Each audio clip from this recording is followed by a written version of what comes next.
ঢাকা মহানগর পুলিশের কমিশনার শেখ মোহাম্মদ সাজ্জাদ আলী বলেছেন, ঢাকায় চাঁদাবাজির কারণে মানুষ অতিষ্ঠ। দু এক দিনের মধ্যে ঢাকার চাঁদাবাজদের তালিকা তৈরির কাজ শেষ করা হবে। তালিকা ধরে দ্রুতই তাদের গ্রেপ্তারে অভিযান শুরু হবে। শনিবার ইনস্টিটিউশন অব ডিপ্লোমা ইঞ্জিনিয়ার্স মিলনায়তনে পুলিশ, ছাত্র জনতা ও রমনা থানা এলাকার নাগরিকদের সঙ্গে মতবিনিময় সভায় একথা বলেন তিনি। শেখ মোহাম্মদ সাজ্জাদ আলী বলেন, কোনো অপরাধ সংগঠিত হলে তার বিরুদ্ধে মামলা হবে। মামলার সব দায়িত্ব পুলিশের।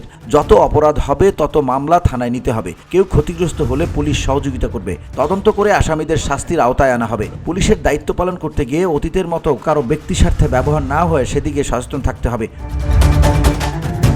তিনি আরও বলেন, অটোরিকশাকে লাইসেন্সের আওতায় আনা হবে। রাজধানীতে সীমিত করা হবে অটোরিকশার পরিমাণ। রাজধানীতে এখন প্রধান সমস্যা যানজট, যা নিয়ন্ত্রণে সর্বোচ্চ গুরুত্ব দেওয়া হয়েছে। মোটরসাইকেলকে ফ্যামিলি যান হিসেবে ব্যবহার করা যাবে না। মোটরসাইকেল নিয়ন্ত্রণ করা হবে।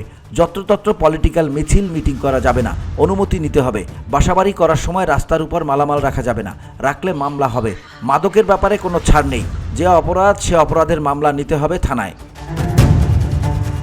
তাবলিগ জামাতের উদ্দেশ্যে পুলিশ কমিশনার বলেন, সমস্যা থাকলে টেবিলে বসে সমাধান করতে হবে। এরপর রাস্তায় কোনো অরাজক পরিস্থিতির সৃষ্টি হলে তাদের বিরুদ্ধে ব্যবস্থা নেওয়া হবে।